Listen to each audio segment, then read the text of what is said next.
자, 옆에 분하고 인사 좀 할까요? 형통합시다.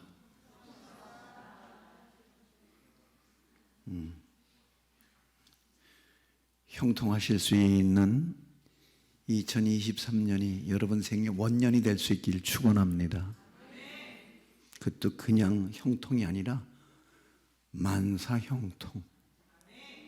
할렐루야. 잠깐 기도할게요. 자비로우신 하나님, 제한된 육신을 입고 땅에 살아가야 한다는 단 한 가지의 이유 때문에 온통 무엇을 먹을까, 무엇을 마실까, 무엇을 입을까 하는 염려로 달려온 인생이었습니다. 올 한 해도 여전히 땅에 발붙이고 살아야 하는 이유 때문에 땅의 것을 바라고 달려가야 할 우리의 인생을 이제 다시 한번 새롭게 하시기 위해서 우리에게 이 성회를 허락해 주셨음에 감사합니다. 눈을 들어 위를 보게 하여 주옵시고 돌아갈 본향과 부르심의 상급을 다시 생각할 수 있는 우리의 믿음의 재정비의 시간이 되게 하여 주옵시며 다시 한번 강력한 도전을 받는 시간이 되게 하여 주옵소서. 귀한 예물을 구별했습니다. 우리가 들고 있었을 땐 돈이었으나 이것을 세상으로 흘려보내는 순간에 생명이 되는 줄로 믿습니다. 이 물질이 닿는 곳마다 생명이 시작되게 하시고 구원이 노래가 되고 간증이 되게 하여 주옵소서. 어려운 중에도 부족한 중에도 그 나라와 그 의를 먼저 구하며 귀한 예물을 구별했을 성도들의 손길과 산업과 경영 가운데 하늘의 보상이 30배, 60배, 100배나 임하게 하여 주옵소서. 오늘부터 시작되어지는 10번의 집회가 날마다 성령의 기름 부음을 경험하는 집회가 되길 간절히 소망하오며 우리 주 예수 그리스도 이름으로 기도하옵나이다. 아멘.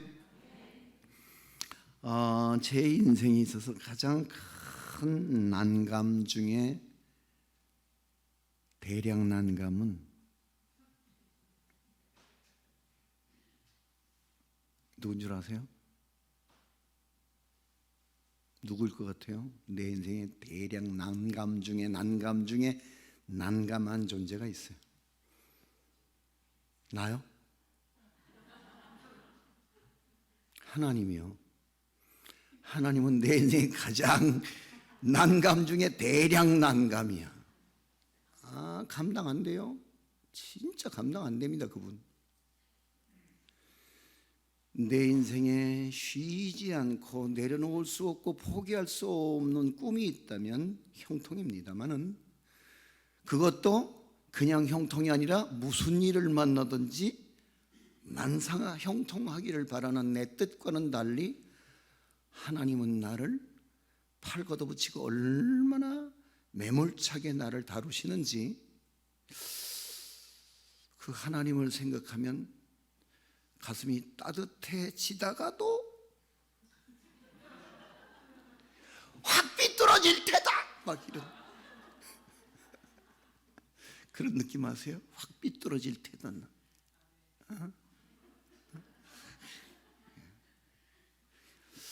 이심전심, 그렇죠? 자, 여러분, 신불신을 막론하고 형통이라는 말은 좋아하죠. 그런데 이 세상 살 동안에 무슨 일을 만나든지 만사형통하는 일은 신기루예요. 그런 형통은 없어요. 꿈 깨세요. 꿈 깨자고요. 세상에 어떤 어려움도 없이 세상 만사 척척 잘 되기만 하는 사람이 있겠습니까? 이 세상에 있는 한 그 누구도 고난 없이 인생을 살아갈 수는 없죠.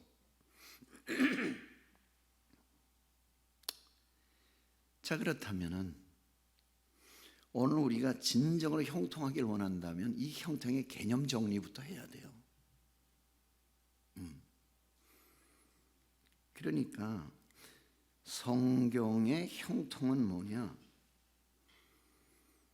아무런 어려움도 없이 무조건 잘 되는 것을 언급하진 않아요.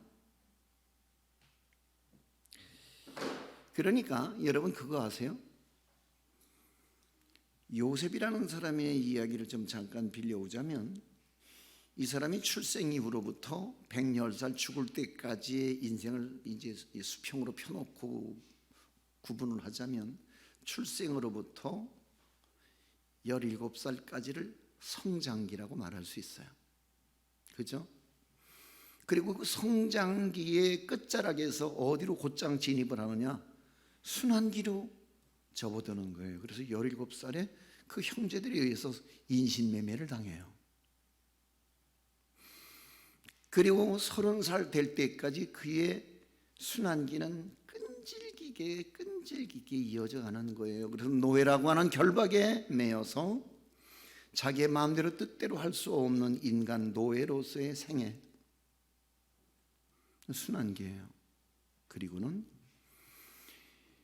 이 30살에 그는 드디어 새로운 문을 하나 열고 들어서는데 그게 영광기. 그래서 30살에 애굽의 국무총리가 된 요셉은 110살 죽기까지 아주 긴 세월 형통을 누리게 되는 것을 볼 수 있어요. 자, 그런데 창세기 39장에 보면은 요셉이 노예가 돼서 보디발의 집에 있을 때를 배경으로 하는 데 있어서 그가 형통한 자가 되었다고 말해요. 헐, 그게 무슨 형통이야? 아니 지금 그것도 남도 아닌 형제들의 손에 의해서 인신매매를 당해서 지금 보디발의 집에 노예로 팔려와서, 그래서 내일을 잃어버리고 미래도 꿈도 잃어버린 요셉이 형통한 자가 됐다고요? 설마 성경이 뻥치는 건 아니겠지? 그죠? 나 시중 언어를 잘 써요. 이해하세요?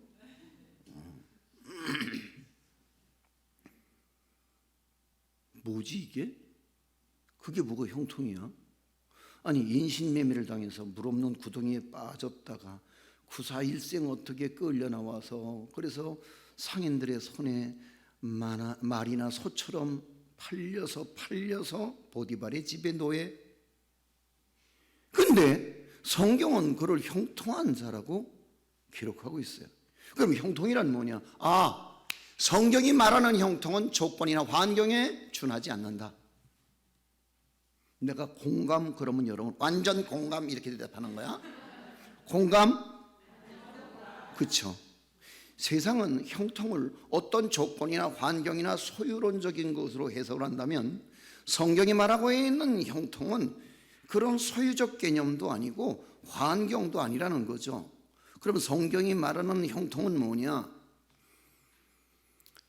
여호와께서 요셉과 함께 하심으로 그가 형통한 자가 되어 그러거든요. 자 보세요. 그러면 성경의 형통의 개념은 뭐다? 하나님이 함께하는 거라는 거죠. 내가 비록 감옥에 갇혀도, 내가 비록 억울하게, 내가 형기도 정해지지 않고 재판도 받지 않은 상황 속에서 도저히 살아나올 길이 없다는 그 왕궁 감옥에 갇힌 신세로 있는 순간에도 하나님이 요셉과 함께 하시는 한 요셉은 형통한 자였다는 거예요. 아멘. 그러니까 여러분, 하나님이 함께 하셔서 모든 것이 합력해 선을 이루는 결말, 그게 진정한 형통의 의미일 거라는 거죠. 지금은 뭔가 보여지는 것도 만진 바도 내가 느낌도 없는데도 불구하고 오늘 하나님이 나와 함께 하심으로 나는 뭔가 되어져가는 과정 속에서 이 선한 결말을 이루어내실 하나님의 동행하심으로 인해 내 인생의 결말은 해피엔딩일 거다. 아멘. 그렇다면 오늘 우리가 말하는 형통은 이게 지금 세상과 차별화되어진 형통일 거라는 얘기죠. 그래서 세상이 말하고 있는 형통은 success in everything, 그렇죠? 그러니까 무슨 일을 만나든지 이 히브리어로 찰레아흐라고 하는 단어를 쓰고 있는데,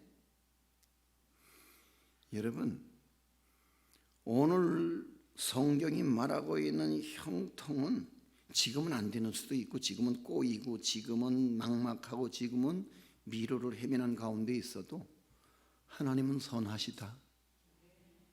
아멘.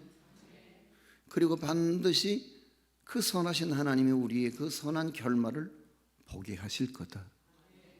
그 선한 결말이 욥기서에 보면, 욥기서의 주인공인 욥이 나중에 어떻게 돼요?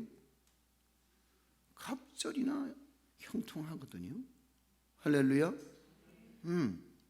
근데 그건 잃어버린 건강도, 그리고 잃어버린 관계도, 그리고 모든 상실했던 모든 것 완벽하게 갑절이나 되는 축복을 누리는 것을 볼 수 있어요. 할렐루야.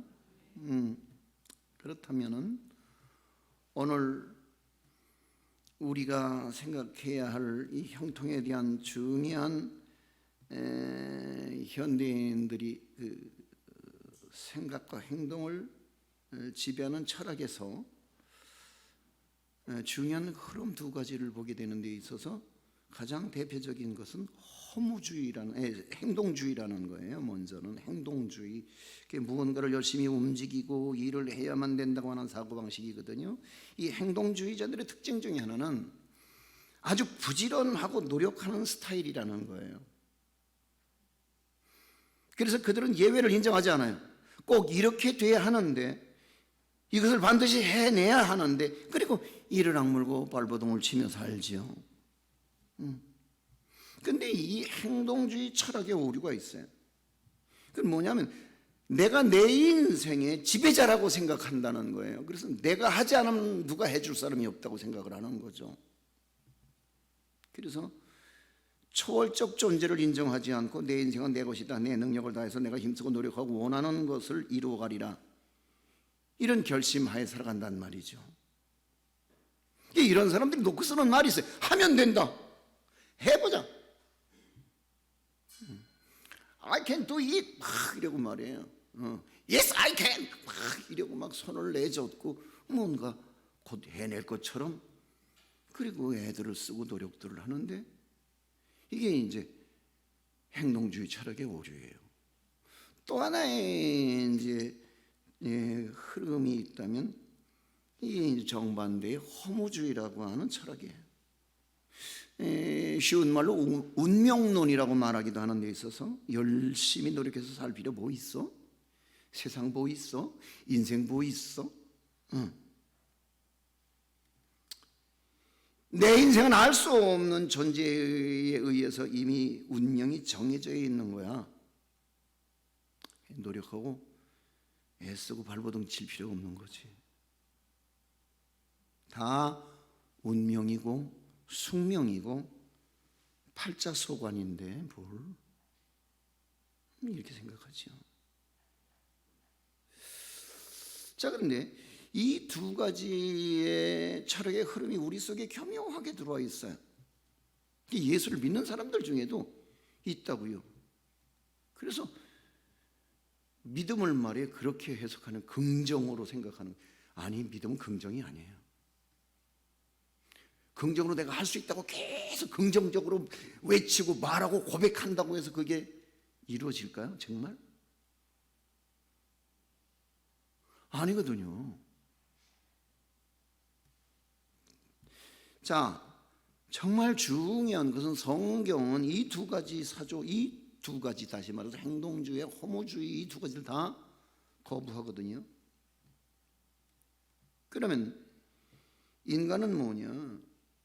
인간은 하나님의 손에 의해서 불가항력적인 은혜 속에 살아야 하는 인생이라는 거예요. 아멘. 자, 그러면 오늘 본문으로 좀 들어가서 얘기를 이어갈게요. 오늘 히스기야가 형통했어요. 이 형통을 조금 주의 깊게 들여다보면 이 형통에는 공식이 있어요. 이 공식을 우리가 이제 오늘 제가 7가지로 정리를 해봤는데 7가지만 제가 정리를 해서 서둘러서 마칠게요. 그러면은 히스기야가 왕 위에 등극해서 그래서 제일 먼저 한 일이 개혁이었다는 거예요. 오늘 한국교회가 자정의 능력을 잃어버려서 오늘 우리는 개혁교회가 개혁을 포기해버린 상태가 돼버린 듯해요. 그죠? 난감하죠. 개혁주의란 뭐냐? 개혁주의란 한 번 해서 개혁주의가 아니라 진정한 개혁은 계속되어지는 거죠. 계속. 언제까지나 계속해서 또다시 나를 돌아보고 또 개혁하고 고치고 수정하고 갱신하고 막 이러는, 이게 없는 한 여러분 15세기 16세기에 이루어진 개혁주의가 오늘 우리에게 그게 완전한 개혁일까요? 아니죠. 세상의 사주와 흐름이 달라졌는데요. 그렇다면 오늘 정말 우리가 진짜로 형통하려면은 형통의 첫 번째 키워드를 히스기야의 개혁에서 찾아볼 수 있어요. 히스기야는 31장 1절에 보면은 그런 개혁을 한다고요. 어떤 개혁이냐 하면은, 자, 이 모든 일이 끝나면 거기에 있는 이스라엘 무리가 나가서 유다 여러 성읍에 이르러 주상들을 깨뜨리며 밑줄 그으세요. 아세라 목상들을 찍으며 밑줄 그으세요. 유다와 베냐민과 에브라임과 므낫세 온 땅에서 산당들과 제단들을 제거하여 없애고 밑줄 그으세요. 자, 무슨 얘기냐 하면은, 여러분 오늘 우리가 형통하려면은 우리에게 가장 시급한 개혁 중에 개혁이 뭐냐? 우상척결이라는 거죠. 자, 당시에는 그런 우상들이 있었어요. 바알이나 몰렉이나 아세라나 아낫이나 혹은 아스다곤이나 아스타롯이나 다곤 같은 그런 우상들이 실제로 있었는데, 우상이란 뭐냐? 금, 은, 동, 철, 목석으로 만들어진 수곡물이 우상이다. 그죠? 근데 조금 더 폭넓게 생각해 보자면 우상은 뭐냐? 하나님보다도 아끼고 사랑하는 게 있다면 그건 뭐다? 우상이다. 자, 그러면 오늘 우리에게 시급하게 갱신되고 개혁되어져야 될 우상이 우리 안에 있다는 거예요. 우리 안에. 그 우리 안에 있는 우상이 뭐냐? 그게 바로 자식이라고 하는 우상이에요. 아세요? 여기 우리 청년들 보면서 내가 아유 그래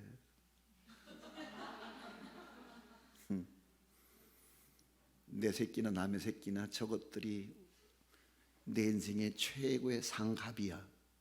그것들이 나 죽을 때까지 갑질을 해도 그것들만 나타나. 왔어? 밥 먹었어? 속에서 부글부글 끓어올라서 가서 줘 뜯고 싶은데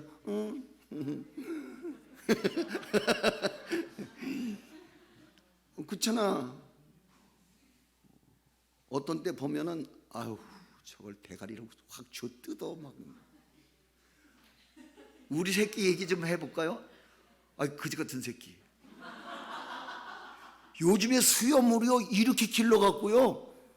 나 이 새끼 터키 놈인 줄 알았어.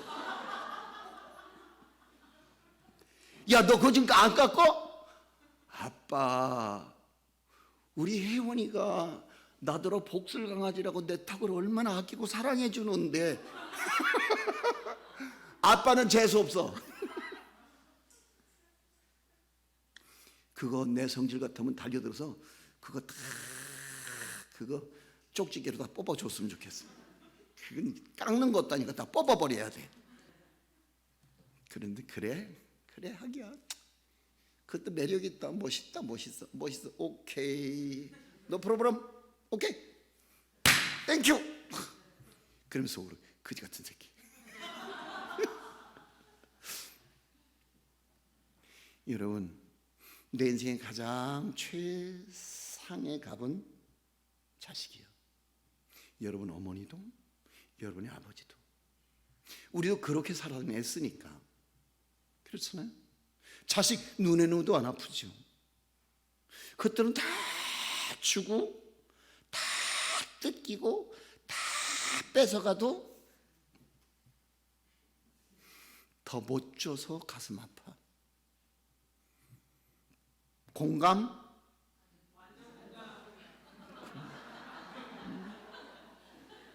그래요. 우리 목사님 오늘 진짜 백이 만나서 나하고 동갑이야. 친구.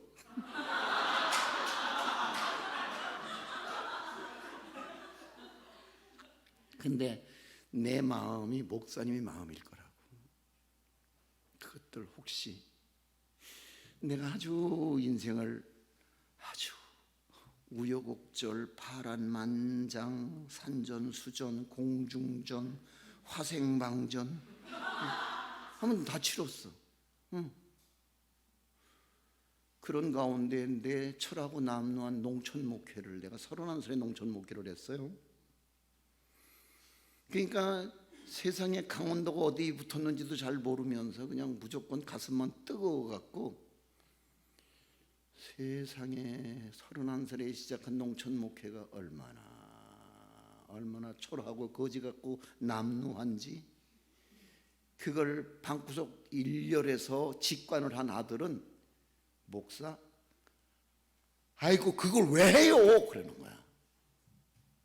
그렇죠? 왜? 그 초라하고 남루한 백도 줄도 없는 아버지는 한심한 노릇이죠. 아니 자식들 생계도 대책을 못 세우는 못난 애비가 어린 것들 눈에는 못마땅했으련만. 그죠? 그래서 그 아버지의 가난한 목회를 그 방구석 일렬에서 직관을 하면서 난 저렇게 안 살아. 에이씨, 저게 뭐야? 아유, 저게 뭐야? 나 같으면 가서 발길 걷어 찼나 내가 막 이런 느낌 아세요? 그런데도 그 아들들은 내 생에 있어서 어떤 상황 속에서 놓을 수 없는, 어떤 상황 속에서 내가 포기할 수 없는. 근데 나 우리 아들 얘기 좀 조금 더 해도 돼?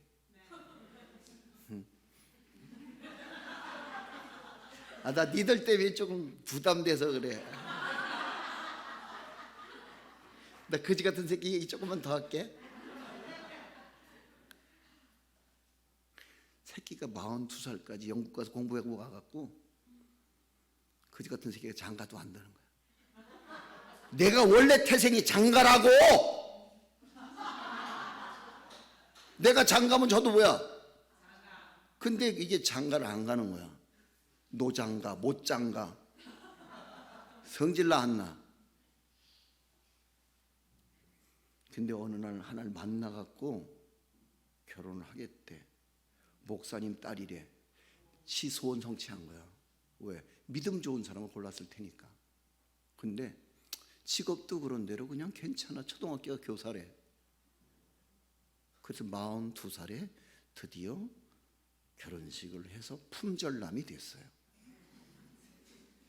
대박! 그런데 신혼여행 갔다 와서 그 다음 날로 이혼해버렸어요. 그러더니 아이가 공황이 오는 거야. 공황이. 그 공황장애가 오는데 나 자식 잊어버릴 것 같아. 이게 죽을 연구를 하는 거야. 아이가 인생에 하나 꼬여드니까. 응? 이게 이제 영국서 공부를 했는데 뭘 했냐면 패션 마케팅을 했다고. 이게 여자들 판이야. 영국서 공부하고 들어오면 금이 환영할 줄 알았는데 취직하는 데마다 안 믿는 여자애들 밑에 들어가서 그것들이 팀장, 과장 무슨 뭐 이런 밑에 들어가서 여자들 틈바구니에서 이게 이제 성추행을 당하는 거야. 그렇잖아요. 여자들이 이제 회식 같은 거 하면 말이야, 뭐 자꾸 허벅지에 손 올려놓고 말이야, 그리고 뭐 따로 만나자 그러고 밥 먹자 그러고 뭐 그리고 자꾸 뭔가 신호가 오는데 그 신호를 모를 리가 없죠. 그리고 막 폭탄주 돌리고 그럴 때 그걸 먹을 수 없잖아. 그러면서 그 사회에서 돌아나는, 그래서 사회성이 결여된 문제아처럼 취급되는 예수 믿는 아들은 그 사회를 결국 못 이기고 박차고 나와서 자기 사업한다고 커피숍에 가서 설거지하고 섰어. 애비된 마음이 어땠겠어? 한번 생각을 해봐. 근데 이게 어느 날 공황 장애가 온 거야, 이혼하고 나서. 근데 이혼하게 된 이유는 여자가 남성 편력증이 있는 데다가 가스라이팅이야.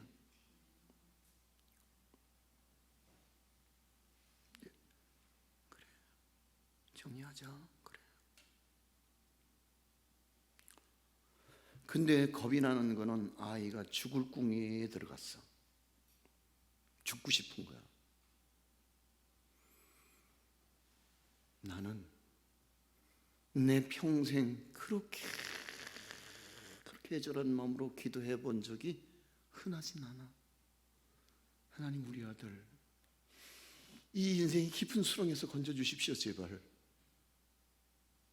오직 믿음 하나 가지고 살려고 달려온 아이인데 이 믿음이 사회성과 부딪혀서, 그래서 이 아이의 영성과 사회성이 마찰을 일으키면서 아이는 적응을 못하는 사회 부적응자가 되어버린 마당에 아이는 더 이상 삶의 용기를 잃어버리고, 아이는 그렇게 영국에 가서 그렇게 못 먹고 못 입고 헐벗고 막 그래가면서, 그래서 대학을 하고 대학원을 하고 왔는데 자기는 한국에만 돌아오면 어디 가든지 금이 환영할 거라고 생각했는데 아들은 드디어 사회에서 도태되는 인생이 되고 있었던 거예요. 그리고 마침내 어렵게 꼴이 난 결혼조차도 아이에겐 큰 상처를 남기고, 아이는 날마다 방에 들어 앉아서 두문불출하는데 나는 저걸 어떡하냐. 그치? 응? 그치? 그리고 그날 문득 깨달았던 한 가지, 내 안에 감추인 우상, 그건 자식이라는 우상이었죠. 그걸 발견한 거야. 깨닫게 되길 소망합니다. 아멘. 여러분, 이 자식이 우상이라. 또 하나의 우상이 있죠. 뭔지 알아요? 맘모니즘이야. 돈이 우상이야. 그러니까 예수, 믿음, 경건, 거룩, 좋아. 마음 좋지. 그런데 그것들이 돈하고 맞짱을 뜨면은 백전백승 돈이 이겨. 빨랑 아멘 하기 싫고 모가지라도 좀 흔들어봐 이것들아. 그잖아. 아닐 거라고? 허허, 이런 큰일 날 사람들. 이게 우상인 거야. 이게 우상인 거야. 그러니까 어쩌면 솔직하게 말하자고, 우리가 지금 하나님이 필요하고 예수가 필요한 것은 그 이름을 빙자해서 우리는 더 많은 출세와 성공과 부를 얻고 싶을 뿐이야. 그러니까 오늘 우리에게서 가장 중요한 건 예수가 아니라 예수의 이름 때문에 얻게 될 재력, 권력, 그런 것들 아니야? 그러니까 돈이 우상인 거라. 또 하나 포기할 수 없는 우상이 있죠. 그거는 내 안에 감춰 있는 자기 사랑이라는 거예요. 그러니까 자식이 잘 되기를 바라는, 그래서 그걸 우상으로 만들어버린 그리고 내가 돈이 많아서 어쨌든 그 하나님의 능력과 백을 힘입어서 내가 부자가 되고 싶은 욕망도 다 자기 사랑 안에 들어가 있는 거야. 공감? 빨리 아멘. 공감? 그런데 오늘 그렇다면 우리가 형통하려면 무엇부터 해야 되느냐? 그걸 깨트리고 찍어버리고 제거해서 없애버려야지. 그게 진짜 예수쟁이란 말이죠. 할렐루야. 근데 이게 문제는 찍어놓고 이거를 다 제거해서 없앴다고 생각했는데 오늘 보니까 이게 도로 어느 날 덜렁 그 자리에 올라가 있는 거야. 어떤 자리? 하나님보다 더 우선한 자리, 하나님보다 더 귀한 자리, 하나님보다 더 사랑스러운 자리에 그것들이 올라앉아 있는 거란 말이지요. 그렇다면 우리는 예수라고 하는 이름 뒤에서 우리는 포장 쳐놓고 돌아앉아서 우린 우상을 섬기고 있다는 얘기죠. 맞죠? 이걸 깨트리고 이거를 제거해버리지 않는 한 우린 여전히 예수를 믿는데 우리는 우상을 숭배하는 사람일 수 있다는 거죠. 자, 그럼 두 번째, 오늘 이 형통의 두 번째 키워드가 어디 있느냐? 2절 말씀 들어가서 읽습니다. 시작.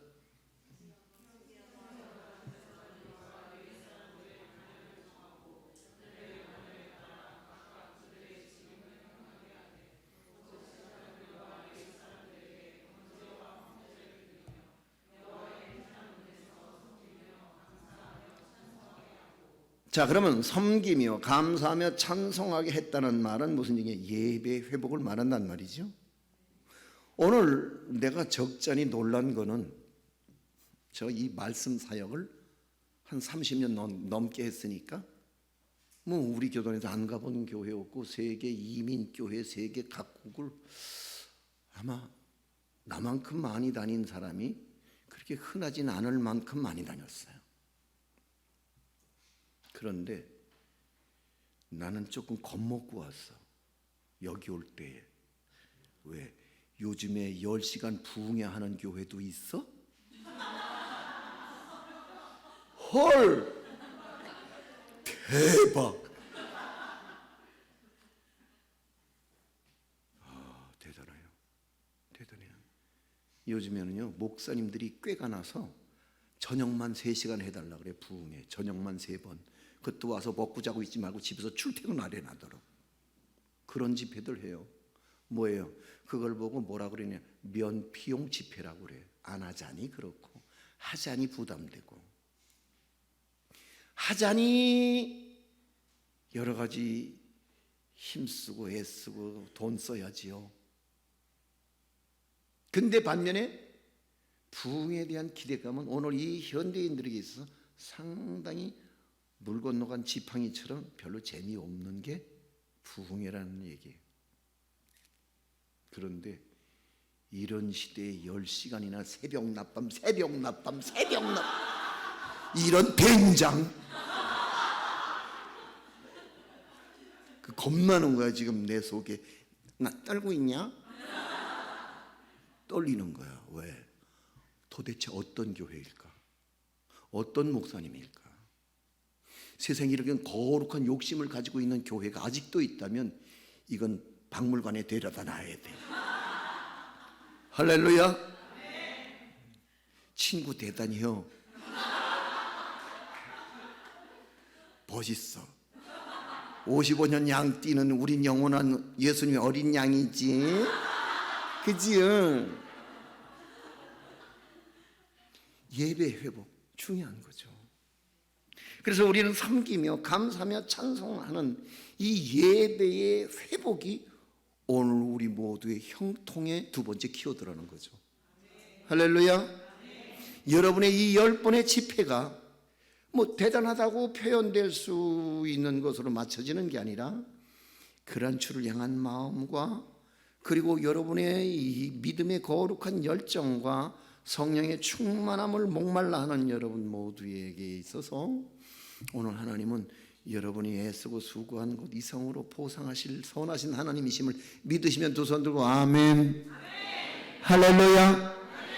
네, 그래요.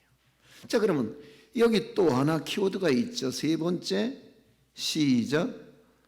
3절이에요. 시작. 또 왕의 재산 중에서 얼마를 정하여 여호와의 율법에 기록된 대로 번제 곧 아침과 저녁의 번제와 안식일과 초하루와 절기 번제에 쓰게 하고 그래요.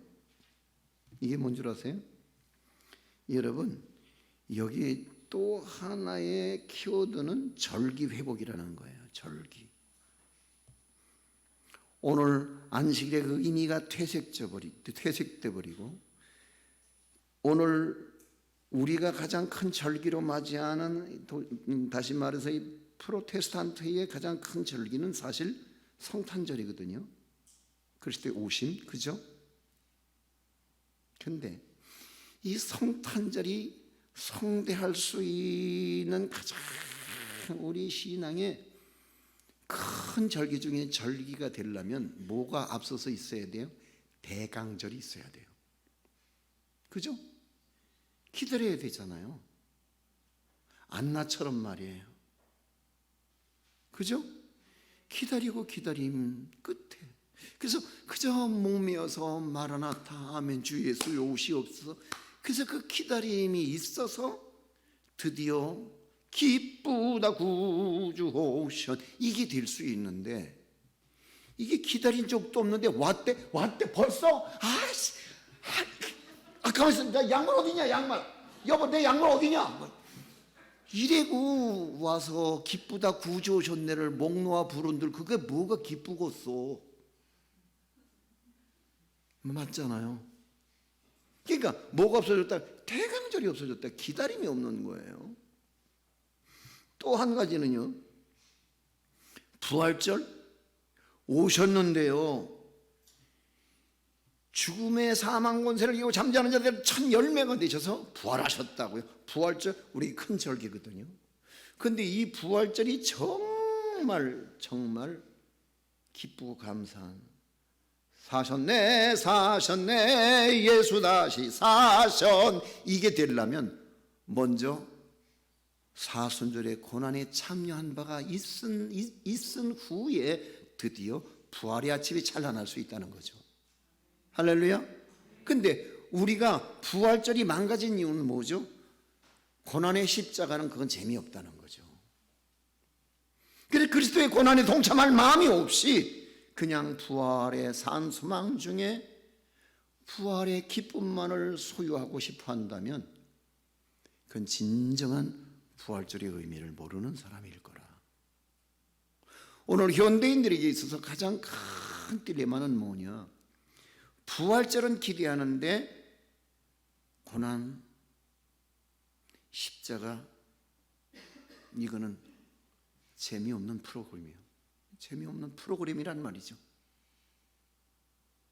그래서 고난 없는 부활의 아침을 추구하는 한국교회는 힘을 못 쓸 수밖에.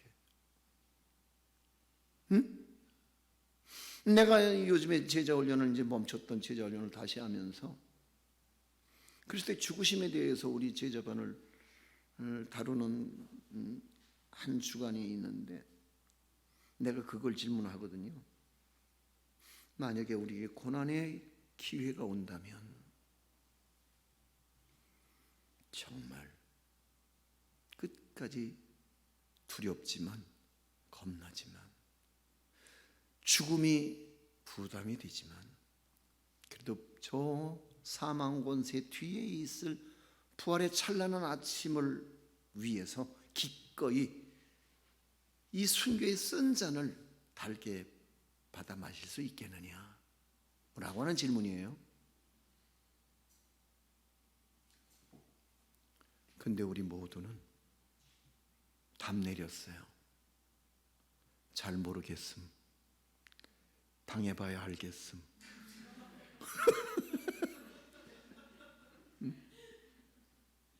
그러니까 뭐가 없어요. 우리는 야성이 없어요. 헝그리가 없어요. 진짜 심령이 가난해서 야성으로 인해서 죽여라. 그래 한번 죽자. 오케이. 그리고 스데반처럼 기꺼이 그 순교의 자리까지라도 나갈 수 있는 믿음의 거룩한 야성이 있어야 되는데 이 야성이 없어져 버린, 그래서 부활은 좋아하는데 고난은 싫어하는 한국교회. 성령 강림절, 이거 오늘 우리가 회복해야 될 절기거든요. 성령은 말하는데 우리는 성령이 충만하진 않죠.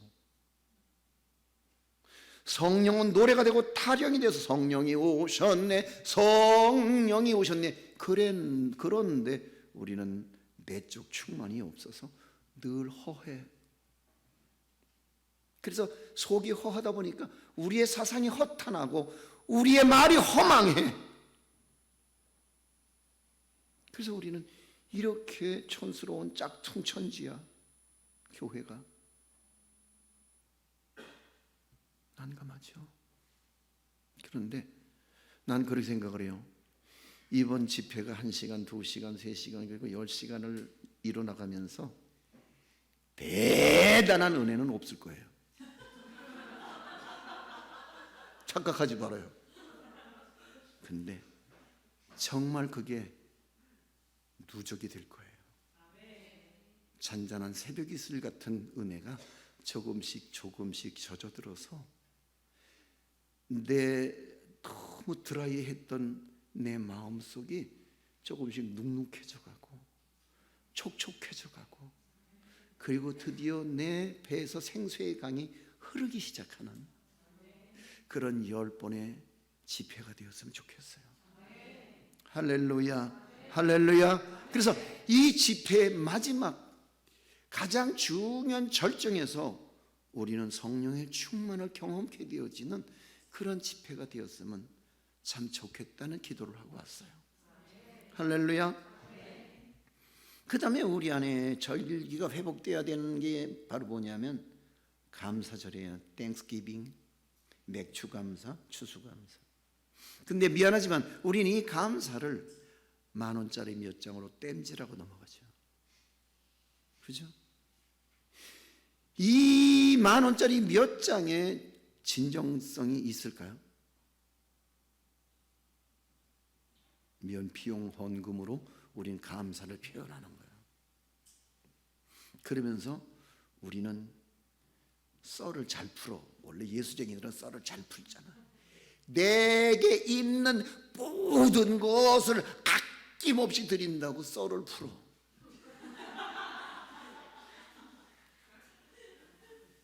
그리고 혹시라도 그날 헌금 봉투에 내가 10,000원짜리 넣는다는 게 50,000원짜리를 어떻게 해갖고, 아니 5,000원짜리 넣는다는데 어떻게 잘못해고 색깔이 누리땡땡한 게 비슷해갖고 50,000원짜리를 넣고, 그리고 나중에 재정 보고서 저기 45,000원 거슬러 주시면 안 돼요?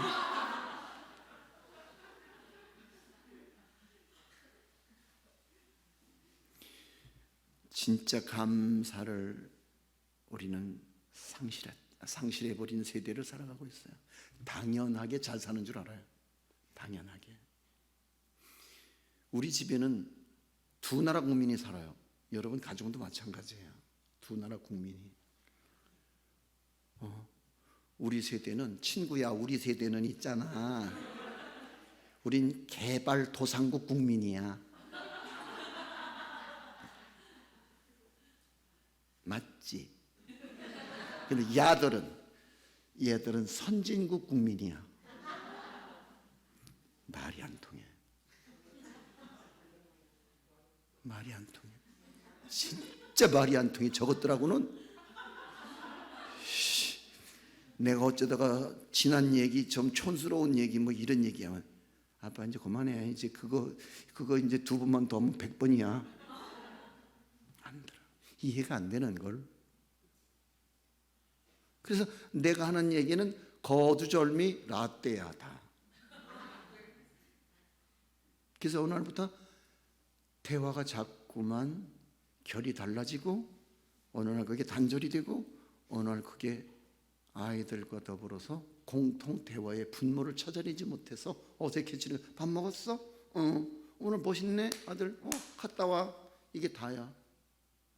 왔어? 저녁은? 얼른 씻어라. 피곤하겠다. 그게 다야. 이걸 어떻게 하면 좋겠어요? 그런데 미안하지만 우리가 살아낸 세월을 보면 나만 해도 그래요. 내가 31살에 저 강원도 문막이라고 하는 그 촌구석에 정말 내가 원래 아마존으로 들어가려고 그랬었어요. 선교사가 돼서 아마존 정글에 들어가려고 준비하고 있다가 어떻게 등 떠다 밀려서 그래서 간 데가 문막인데 문막에 뭐 선한 것이 있겠느냐? 뭐 이런 느낌이었죠. 그래갖고 거기서 지금 나 이제 곧 개 타거든. 이제 은퇴라고 하는 개를 타요 내가 이제.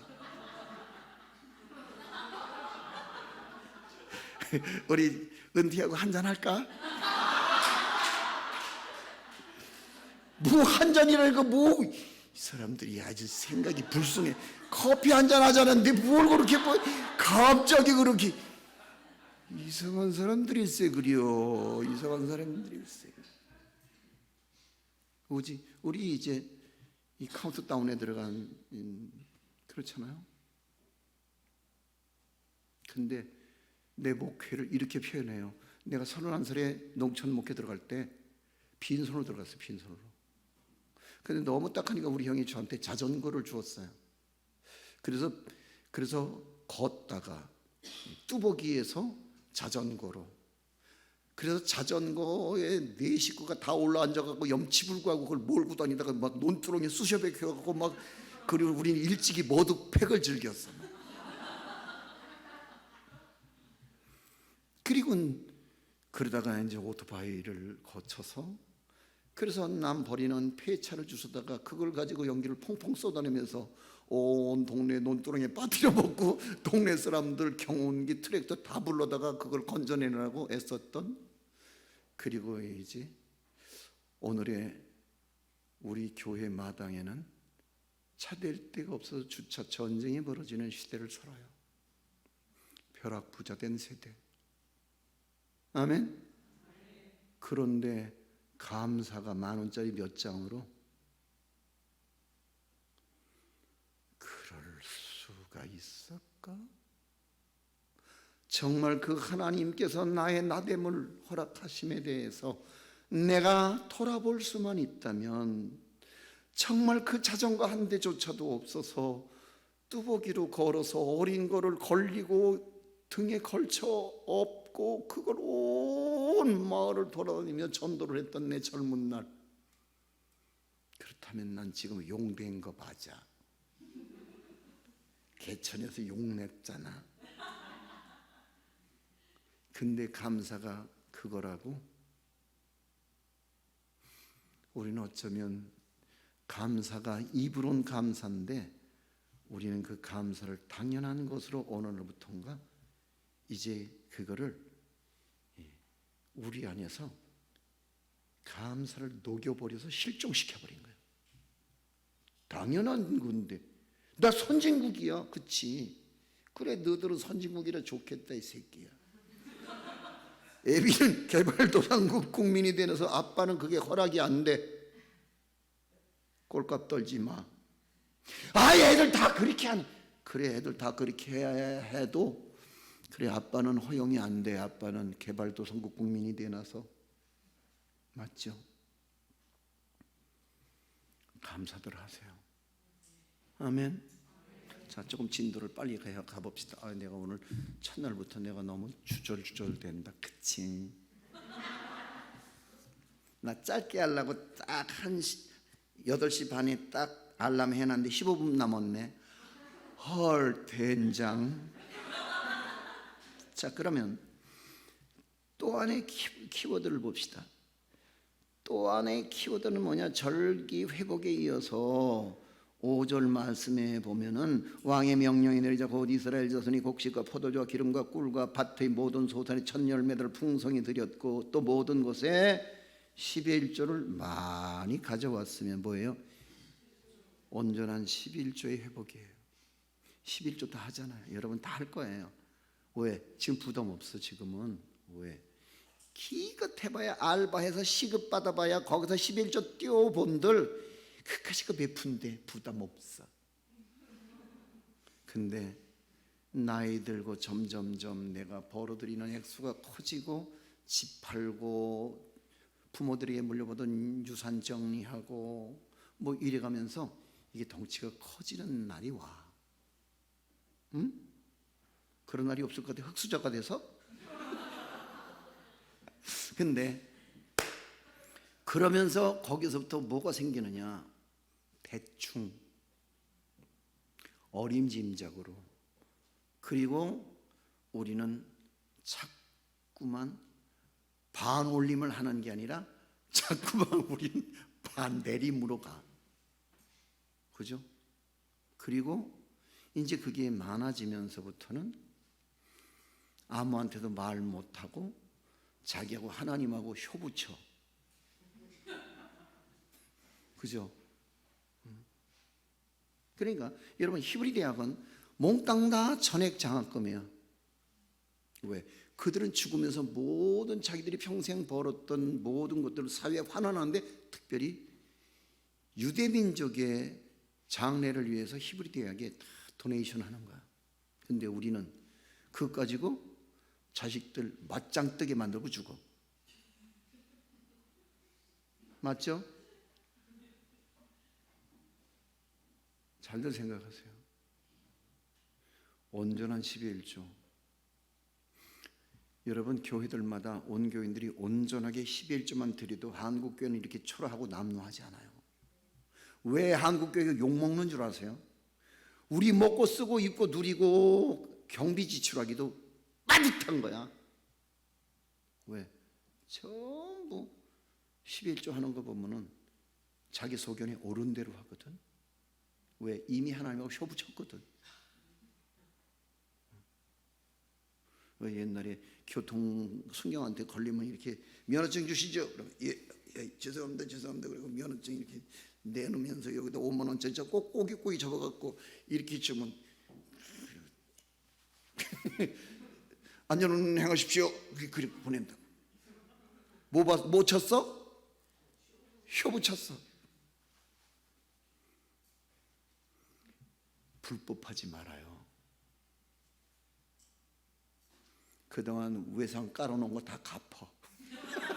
이번에도 갚고 가자고. 갚고 클린 해야지.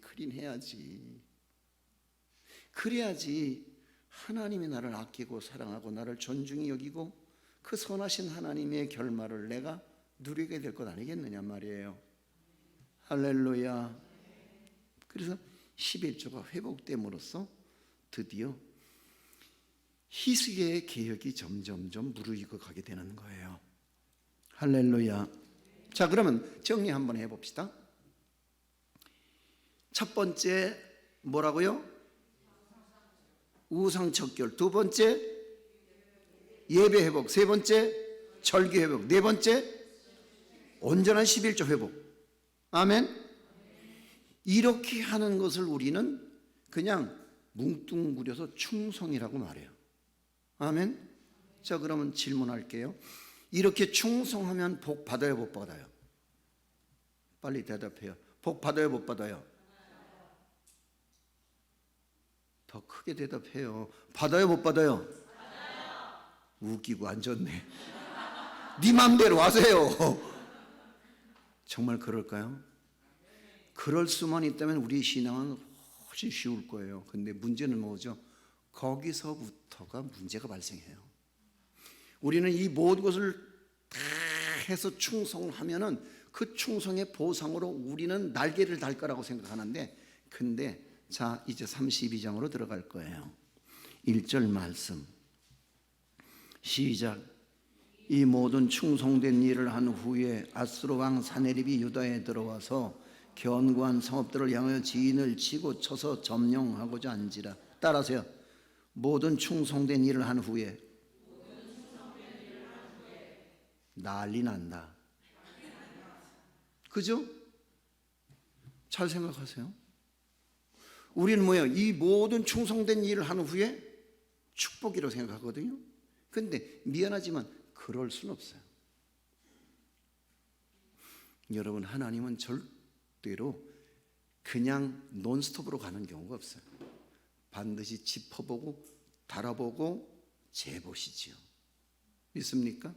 그러니까 하나님의 시험대에 올라가서 이게 정령 통과될 수 있는 믿음을 가지고 있느냐. 그래서 아브라함에게 시험대는 어디였었죠? 모리아산이었었잖아요.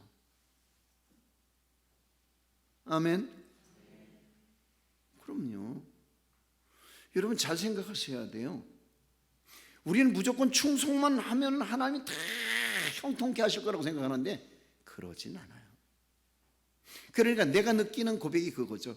내 인생의 난감 중에 대량 난감, 그리고 진짜 내 앞에 어떻게 해볼 수 없는 벽 중에 그렇게 넘을 수 없는 벽은 하나님이라는 거죠. 하나님 한 번도 내 뜻대로 내 원대로 하시지 않았어요. 하나님은 늘 당신의 계획과 섭리와 하나님의 경륜 속에서 나를 다루고, 그래서 내가 하나님을 부리는 게 아니라 하나님 내 인생의 통치자로 나를 부리시는 거죠. 아멘. 거기에 순종하지 않으면 우리는 하나님이 늘 내 인생의 최고의 난적이 되는 거야. 그렇잖아요. 자, 그렇다면 이 모든 충성된 일을 한 후에 만난 사건이 난리라면 이 난리를 수습을 해야 되는데, 이 난리 수습을 하기 위해서 필요한 게 뭐냐? 필요한 게 32장 20절 말씀이에요. 읽어요. 시작. 이러므로 히스기야 왕이 아모스의 아들 선지자 이사야와 더불어 하늘을 향하여 부르짖어 기도하였더니, 여기에 뭐가 등장해요? 기도의 단계가 있어야 돼요. 형통을 향해 나가는 길에 뭐가 있어야 된다고요? 필수죠. 근데 문제는 뭐냐? 여러분들이 기도하지 않는다는 거예요. 그래서 조금 더 나가면 여러분의 신앙에 위기가 올 거예요. 왜? 기도로 다져지지 않은, 다시 말해서 내공이 없는 믿음 생활을 교회에서 그냥 우리 청년들끼리 또래 집단에서 놀다 보니까 그냥 어느 날 내가 교회 청년이 되고 교회 오빠가 되고 교회 언니가 됐는데, 교회 누나가 됐는데, 근데 정말 중요한 거는 오늘 우리가 세상에 나가서 세상의 저항에 부딪혀 보면은 그때부터 여러분 여기에서 알곡과 쭉저기가 나눠질 거예요. 뭐가 필요해요? 기도를 통해서 얻어진 내공이 있어야지만 되는데, 여러분 청년 시절에 잠 많고 늦게까지 부시럭대고 뭐 카톡질하고 게임하고 그거 다 생산적인 일이라고 목사님은 생각을 해.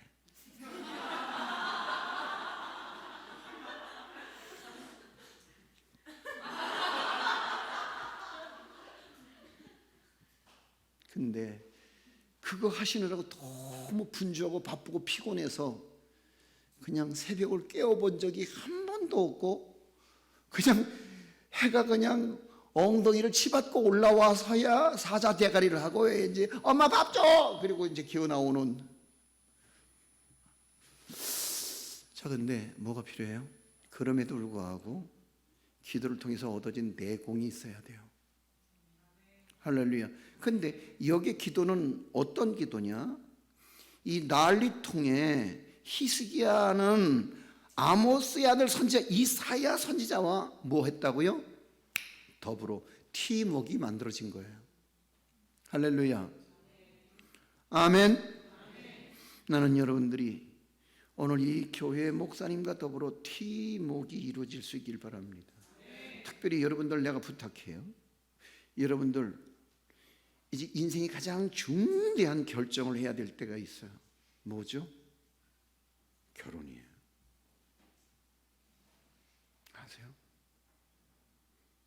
내가 그 얘기를 한 이유가 뭐냐면 결혼이 그렇게 어려운 거예요.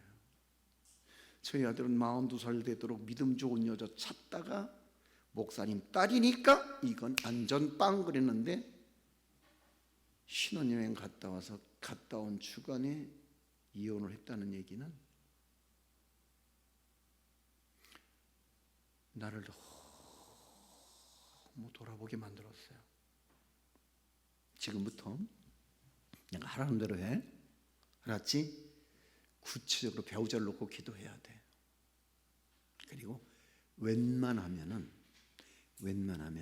더 좋은 놈 나타날 때까지 가다가 나중에 처지고 남고 찌꺼기만 괜히 붙들고 시름시름 하지 말고 일찍 그저 싱싱하고 좋은 놈이 있을 때, 알았지?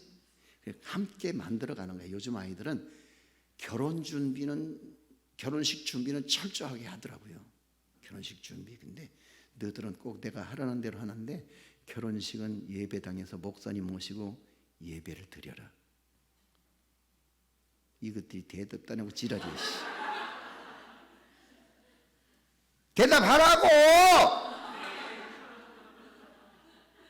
너 시방 나한테 반항하냐?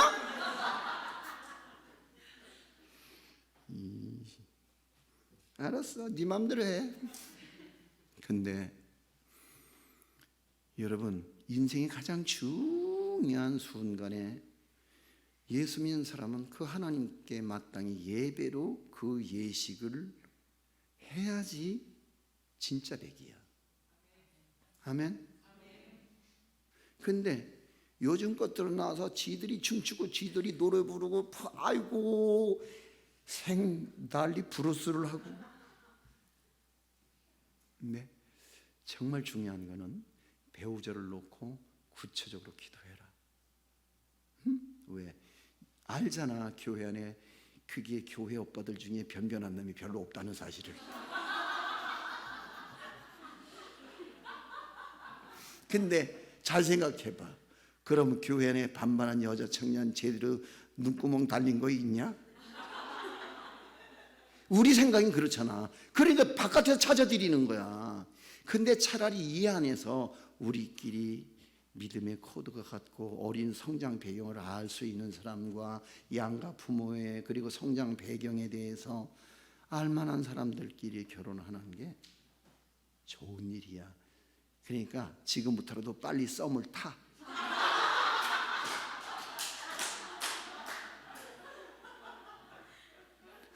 야, 돈 많고 잘생긴 것들 그거 얼굴값하고 지랄이여. 바람 피우고 속색이고 아이고 술이 떡이 돼갖고 필름이 끊겨갖고 들어와갖고 말이야. 그리고 말썽 부리게 하지 말고 그냥, 알았지? 완벽한 짝을 찾지 말고 완벽해질 수 있는 가능성을 찾아. 알았지? 그러니까 이번 기회에 기도 구체적으로 하고, 거기서 기도에 불이 붙거든 새벽 기도를 일주일에 적어도 2번이 어려우면 1번이라도 그냥 진짜 봐줄게. 알았지?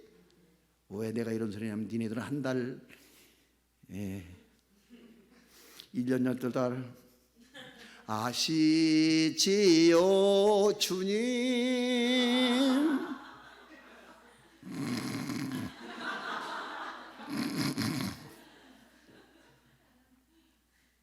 기도해. 진짜 기도해. 나는 내 아들 기도 못 시킨 거 후회해. 배우자를 놓고 기도하지. 너 기도하니? 에이, 내가 알아서 할게요. 이 새끼야, 알아서 하는 게 이 새끼야. 결혼식 신혼여행 갔다 와서 그 주위에 이혼하는 말도 못하겠어. 어디 가서. 친구야, 생각해봐. 그지? 우리끼리가 다 친정 식구 같으니까 나 오늘 다 까발리는 내가 망가지면 어때까지. 여러분만 안 망가지면 돼야. 그래서 누가 필요해? 선지자 이사야와 더불어 히스기야가 기도의 팀워크를 짜는 거야. 믿습니까? 그래서 늘 여러분의 기도는 언제나 목사님에게 늘 기도의 제목을 공유할 수 있는. 할렐루야. 목사님이 끊임없이 기도에 오다를 드리는 거야. 목사님 기도해 주세요. 자, 그러면은 조금 더 볼까요? 여기에 마지막 7번째 시험을 극복한 기도. 그러니까 자 보세요. 다시 한번 정리해 드릴게요. 첫 번째 우상 척결, 두 번째 예배 회복, 세 번째 절기 회복, 네 번째 온전한 10의 1조 회복, 그 다음에 다섯 번째는 시험 극복이에요. 뭐라고요? 시험 극복의 단계가 필요해요. 그 시험 극복의 단계가 어디로 연결돼요? 기도로 연결되는 거예요. 그래서 오늘 27절 마지막 읽고 마칠 거예요. 자, 시작. 32장 27절 시작.